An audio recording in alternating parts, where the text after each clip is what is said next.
Good evening, friends.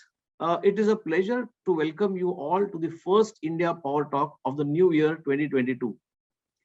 And for our new topical focus, we are launching the talk series India of the Future, featuring global thought leaders and innovators who can provide actionable insights into the potential development in certain specific areas that could shape India of tomorrow. We would be looking at trending shapes the entire world and what that means for India. I think this focus is now more relevant than ever. As we emerge from the drawn out COVID-19 pandemic, there's an acute need for orientation. Should the global community return to business as usual? In my view, the answer is resounding no. In this rapidly changing world, we are already compelled to continuously rethink, redesign, and reconstruct our systems and structures. But this crisis has created the need and opportunity to actually reimagine the entire world order. This will not happen automatically. To ensure the best possible outcomes for all and for India specifically, we must use real actionable intelligence beyond national boundaries. India is a high growth emerging economy with one of the largest populations in the world. That represents a staggering level of potential economically, technologically, and culturally. I am looking forward to the many brilliant guests we will be welcoming in coming months and to hearing their thoughts on how we can realize that great potential. I am pleased to mention that India of the Future series is being organized in association with the Indo-American Chamber of Commerce, Andhra Pradesh and Telangana State Chapter in India. To kick off this new series, we have chosen the topic of global higher education. Today's students are demanding, and rightly so. They come from different countries with different curriculums, but today are providing global leadership across industries. What do students need to prepare for our fast changing world? Would we offer them uniform curriculums, experiences, and guidance? And in particular, role of community colleges. Ideally, studying at a university or college should open a person's mind and lay the foundation for critical thinking and adaptation to new demands as well as participation in democracy. In the US, where the tuition costs are high, community colleges play a special role. These affordable colleges can offer outstanding education that is still accessible to underrepresented members of society. So now more than ever, this particular form of college deserves attention. Forward-thinking community colleges can make a huge difference with impact beyond national boundaries. So it's a great pleasure today to talk about high quality, inclusive higher education, what it needs to flourish and what can we learn from the best examples. Our guest today is an extraordinary, well qualified to speak on this topic. Since 2014, Dr. Deneece Huftalin has served as the 8th president of Salt Lake Community College in the state of Utah. In total, she has served SLCC students, faculty, and staff for nearly 3 decades. She encourages an environment of innovation and positive restlessness, challenging staff and faculty to embrace emerging pedagogies such as open educational resources and competency-based education, and to situate SLCC as a model for inclusive and transformative education. Deneece has taught in education, leadership, and policy program at the University of Utah and is involved in several community boards and committees, including the Salt Lake Chamber, EDC Utah, the Women's Leadership Institute, the Intermountain Community Care Foundation, the International Women's Forum Utah Chapter, and the World Trade Center Utah. Nationally, Dr. Deneece serves on the Federal Reserve Bank of San Francisco's Salt Lake City branch Board of Directors, the President's Alliance on Higher Education and Immigration Steering Committee, and has served as a Commissioner and Executive Committee member of the Northwest Commission on Colleges and University. Dr. Deneece, welcome and thank you for joining us on our new series, India of the Future. Thank you so much for having me. Deneece, higher education is so important for all over the world, and especially when it comes to enabling people to advance in society. What are the biggest trends you see in education? Well, I'll speak mostly from a community college perspective, given that's been my role for the last 3 decades, although I have experience in some of the other universities in selective and public and private as well. But I think it's what you said earlier in the introduction, this idea of giving folks an opportunity wherever they are in society to open up their mind, to be exposed to new ideas, and to have a place where they can safely explore and think and inquire with the help of colleagues and kind of co-construction of knowledge with their faculty. So for me, it's a real opportunity for folks to be able to really think differently, be exposed to new ideas, and move forward in that way. Great. Deneece, what has majorly changed, or could you, what could change due to the global pandemic, according to you? Well, I think what changed for Salt Lake Community College certainly was the pace with which we accepted innovation.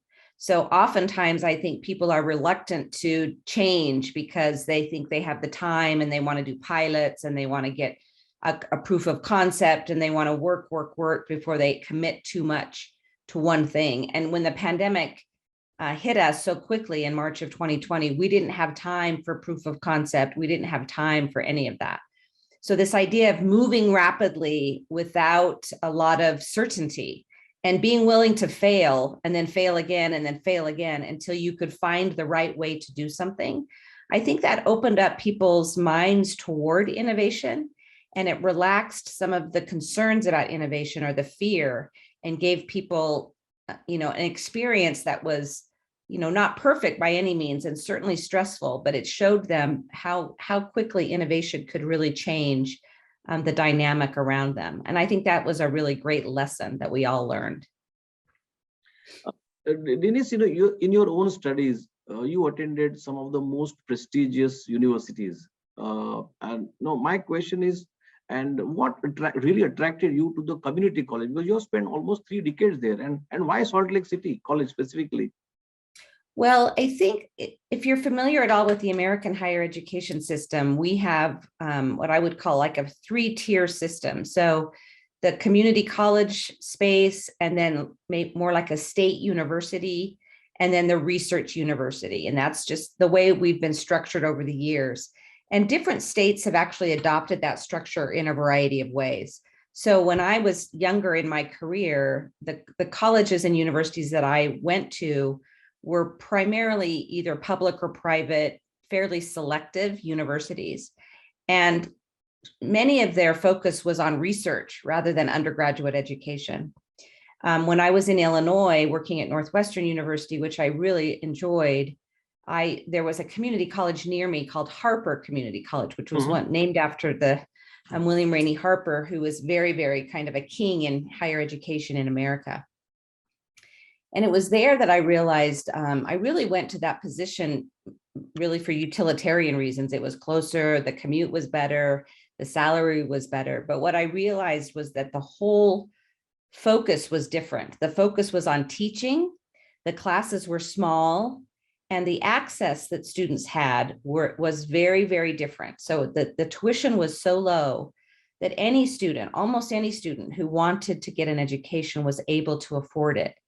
And over the years, that opportunity has become more and more important to me as I've seen through, especially during the pandemic, the differences of economic ability or financial security have become so prevalent, and really has just laid bare some of the inequities that for me, it was really important to be at an institution that was so accessible and so affordable. And that's just kind of stuck with me as we've tried to make that even more so as I've been at the institution. Very true. Absolutely. Deneece, as I said, you have served this college for over 30 years now. If I may ask you, could you please describe some of the most important changes that you have seen during that time? I mean, which has or could have a global impact? So there's a few that's come to mind. The first one you mentioned in my bio was called Open Education Resources. So for years, my trajectory has come up through student affairs, which is American higher education would be similar to all of the student support functions. So getting a student admitted and providing them career and academic advising and giving them mental health services if they need it, those kinds of support services. So students were always on my mind. And what I heard a lot over and over again was that they might be able to afford the tuition, but that the book costs, the textbook costs were extra, that just out of the world. And in some cases made learning inaccessible. So probably 10 years or so ago, maybe a little longer, one of our faculty really started getting involved with open education resources, which is just this public domain kind of curated site where really high quality textbooks, learning resources are available to anyone for free. And that has become even better and better as the years have gone. Early on, it was, some faculty questioned the quality, but over the years, it's become fabulous. And most of our faculty now in our general education classes, which every student has to take to get a degree, many of our faculty have adopted open education resources. And in many cases, they've actually written the texts themselves and then made them available publicly. So again, this idea of opening up access to learning to anyone, whether you have money or not, that has been just enormous for Salt Lake Community College. And we've saved students over the last 10 years. We've probably saved students north of $10 million in textbook costs. So that for me is, I'm very proud of that. Yeah, and faculty have been really wonderful in adopting those textbooks or writing them and making them better, all in the name of access. And I would also say that I think I'm proud of the business partnerships that we have created. So part of a community college mission is being more nimble for what businesses need right then. So if a new company comes into Utah and needs training in a particular, factory, manufacturing skill, diesel skill, whatever it is, the Salt Lake Community College has the flexibility and kind of the ethic of being able to work with that business, shape the curriculum, shape the training, and deliver it. And I think more and more as we see globally, the business and industries changing rapidly, continual training is going to be really, really important. And many universities are not poised to flip that fast. So I think the community college role is essential as we think about business partnerships and real-time learning, on-the-job learning, making sure that we are adapting quickly to the training needs that our business partners need. So if I may ask you there, could you give one or two examples? How quickly do you really turn around the curriculums? So we have a whole section of our community college called Workforce and Economic Development. And it's really got contract faculty, part-time industry people. So it's designed not to be your traditional semester-long, sit in the class for 16 weeks, pay a certain tuition. It's much more flexible. So for instance, a company will come to us like a Boeing and say, hey, we've got a whole new plant that we're bringing up, in North Salt Lake. We need you to train this particular constituent group of our employees on this particular production method. Mm-hmm. So we have lab space that we can convert very quickly. We can build and deconstruct and move things around to accommodate that. And then we have a workforce that is not the traditional faculty. It's much more contractual, part-time. So we can deliver that curriculum much quicker. And we do it in a non-credit way so that it's really it's much more fluid and dynamic. It's very interesting because I don't think so any other university globally has that kind of a capability to quickly turn around the curriculums that meets the industry requirement. I mean, that to my mind is one of the biggest gap between industry and education. Well, especially as you think about India and the number of students, potential students and learners you have in India, and the access to different opportunities that they could have to kind of skill up and move into an industry in a fairly short amount of time for a fairly small amount of investment. The return on that investment for them and their family is transformative in terms of the work that they can then get, the salary they can earn, et cetera. So that part of our mission, the community colleges have two distinct missions. One is the more general education, first 2 years of a baccalaureate degree, very traditional. And a lot of our students do that. They come to us for the first 2 years and then they move on to a university to get a baccalaureate degree or beyond. But 30% to 40% of our mission is that business, economic development, workforce training, very skills focused, very flexible. And I think you're right. That is a key to community colleges. And I think it's what has made community colleges so valuable in America, because the partnerships with business and industries makes great sense when you've got economies that are shifting and moving so rapidly, and you've got to have a partner that can move quickly. Very true, very true. Deneece, let me now quickly move to the most important, the crux of our discussion today is today in the globalized world where almost every individual is hyper connected and works across national boundaries. Like the United Nations SDG, the Sustainable Development Goals, do you think universities need to move towards uniform curriculum in higher education, and particularly, and gradually when in school curriculums also, because we are talking of creating global leaders, be it business, be it politics, or otherwise? I think my sense is that there is some, I think that could be a good thing. And I think there's a need for that. In some ways, I see that more specifically in perhaps masters of business programs or law programs or public administration programs at a higher level. I think the trick, at least in America and perhaps other places, will be universities adapting their curriculum and individual faculty feeling comfortable being kind of forced, quote unquote, into a particular curriculum. There's so much academic freedom. There's so much individual research interest built into America research universities that a certain, like a common curriculum can be very difficult to attain. I do think though, there is room there, perhaps, as I mentioned, like in executive MBA programs or some of the more post-masters baccalaureate degrees, right? Mm-hmm.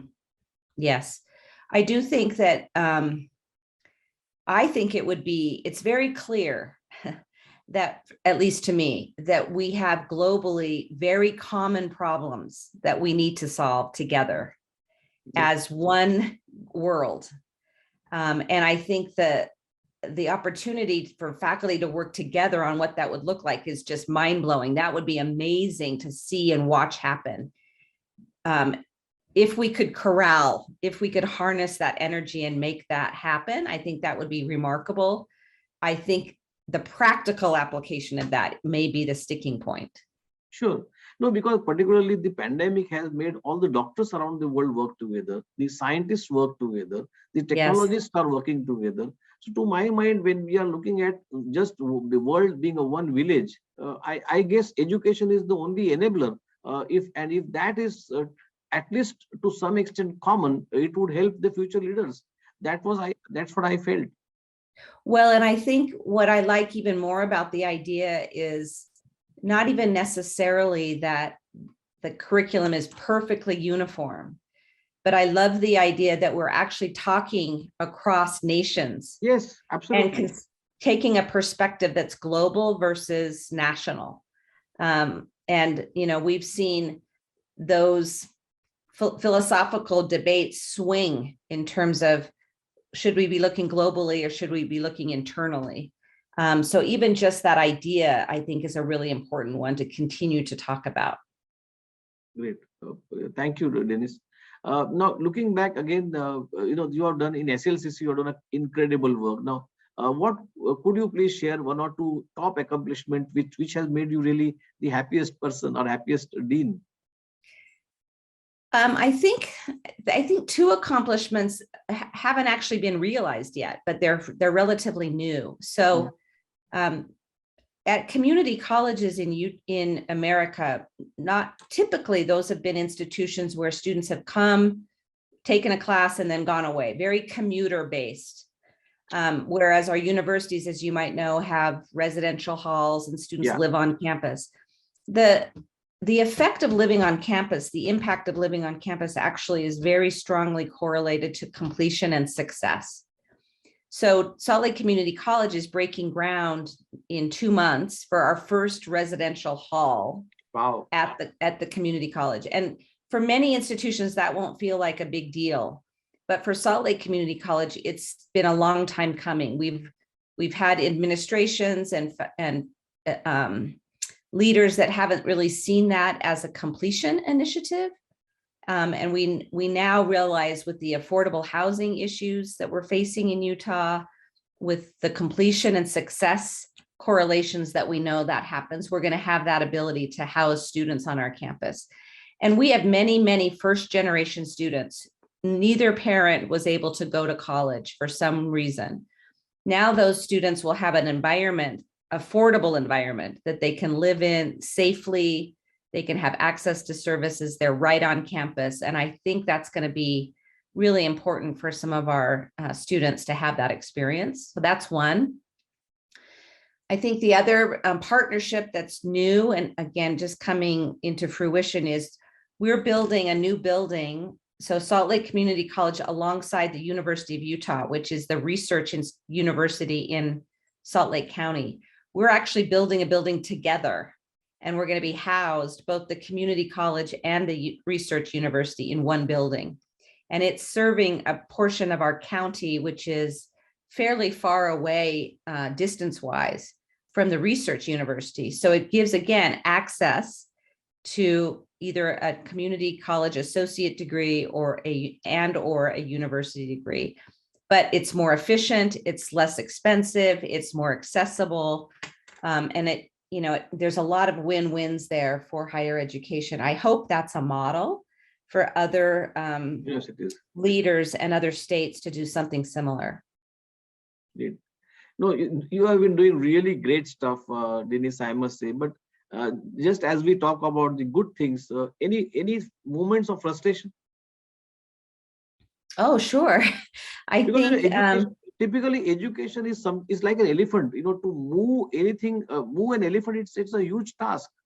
yes, I will share that the one thing that we continue to struggle with is we look very closely at the racial ethnic demographics of our students, and we look at the retention and completion rates disaggregated by race, ethnicity, and gender. And we see gaps in success and completion rates, which I attribute to institutional barriers that have been put up that have not allowed certain student groups to flourish and thrive like they should. So for me, one of my frustrations is we've been trying to be more diverse, be more inclusive, be more culturally competent and relevant to a variety of students from ethnic and racial backgrounds, to allow them to have similar completion rates as their white peers. And we have not closed those gaps to the extent that I would like to. So the frustration is continually, how do we serve all students in a way that they can actually flourish and complete their degree? That's frustrating because we've been working on that for a long time, and we've seen some gains, but they're not as fast and as striking as I would have hoped. I see. No, that's really very, very important from any college perspective, and even from a country's perspective.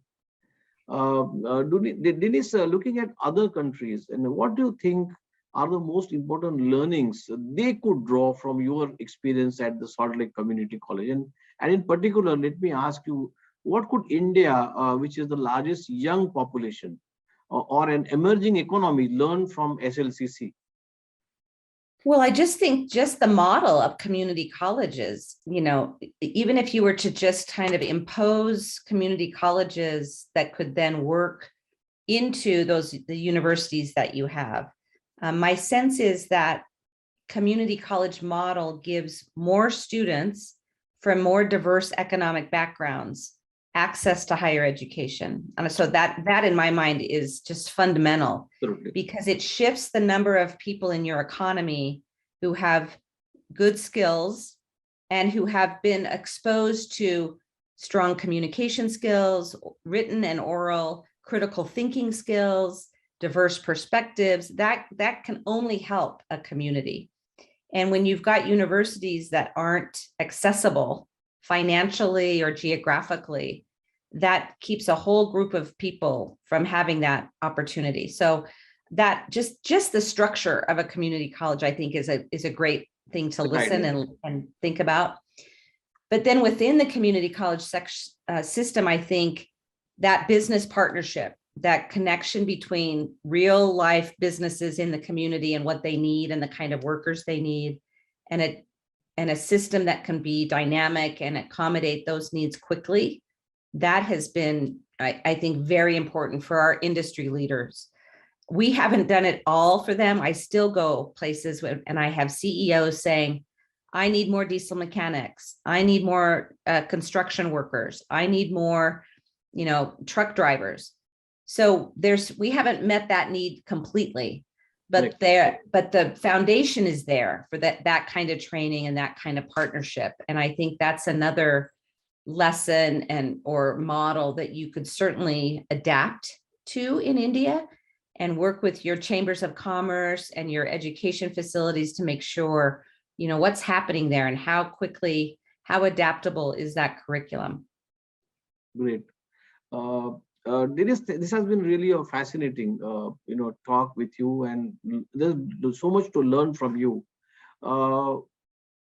One more question on a woman or the girl education. I can't leave you without asking that question. How, we in India, we have a huge amount of women population. What would you say to the girls or the future young girls? Well, I think from my experience, and it's probably very different than a young girl growing up in India, but I think women globally, and it's not as bad as it used to be, but I think there are societal limitations that are sometimes put on, externally forced onto young girls about what they can do, what they can learn, where they can live, how they can live, what kind of career they can have, if they can even have a career. And I would encourage all young women to recognize that those are blinders that do not have to exist. Correct. That you can push those away, right? If you can be courageous and surround yourself with people who believe in more opportunity and the idea that you have an enormous potential. So allow yourself to have that advantage, I think is essential. You can't take half of the world's population. Absolutely. and not use that intellect and that energy and that gracious, all of those gifts that they have to offer. So surrounding themselves with people who will encourage them and help open doors and help provide opportunity is essential. Absolutely. Well said, Deneece. Thank you. Any closing comments that you have for this India of the Future talk series? I think I applaud you for looking forward and thinking, how do we take what we've learned from the pandemic and how do we create new structures? I think there's a lot happening in higher education right now in America, not just because of the pandemic, but exacerbated by the pandemic, around, dismantling some of the historic structures that we have kind of reified in higher education and thinking about them in different ways so that we can be more inclusive in our curriculum and in our learning, et cetera. And I just can't understate that or overstate that. I think that's going to be important for everyone globally to recognize that many of our structures have limited access to certain kinds of people and have perhaps normalized other populations as, as kind of the standard. And we should probably be rethinking that. Yes. And really expanding our idea of norms and practices to be able to make sure that we're really interrogating those and making them as open and inclusive as possible. Great. Deneece, this has been really fascinating, and thank you so much for your valuable time and insights. It has been a great pleasure talking to you. I would like to thank the Indo-American Chamber of Commerce, as well as Indian Chamber of Commerce, Law Sikho, and the India SME Accelerator. Let me conclude with a humble prayer to the Almighty to bestow mankind with the right spirit to fight the coronavirus, come out of that, be successful, and restore peace, prosperity, and well-being. Deneece, thank you. Thank you so much. It's been a pleasure to have some time with you. Thank you, Deneece.